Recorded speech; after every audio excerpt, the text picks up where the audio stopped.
Do either of you have any hot tips for human beings that might want to go after internships of their own, or who might be approaching interviewing without a lot of experience and might want your wisdom on how to do well in those situations? It's funny because we talked about how we both bought a book that we wish we read more often. Yeah. So there's this big green book called Cracking the Coding Interview.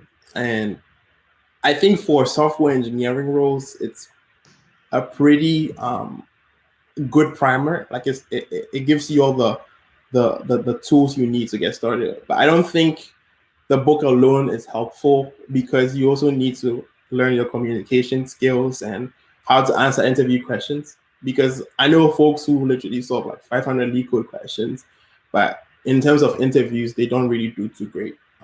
So I think the book is a good start. I also say like mock interviews as well, and also starting early and being prepared. Because I think one mistake I personally made in my journey towards an internship was I got to the point where I had a lot of good projects to show, but I wasn't prepared for the interviews. So it's like when I was doing them, it clearly showed I didn't have enough practice for them. So I think being prepared for interviews is like a huge thing. And sometimes it needs time and more investment. So yeah. Yeah, definitely. I think that and networking. I try to get more active on LinkedIn, and I noticed that like part of LinkedIn culture, I'm not going to say this is everyone, but I know at some points I feel like it's a little more forced, that people are just trying to just say things just so that they get their like name out. And I'm like, no, like I think people should be genuine and just like be purposeful when they post or like comment on someone's like things, you know. Some people just try to be more inspiring than you need to be. And I'm like, no, like people can tell. And I think I've actually made a lot of really good connections through LinkedIn, and people have just seen like things that I've said or just how like I communicate with them. And they're like, okay, yeah, you're not some creepy person lurking on my LinkedIn profile trying to get a job, you know?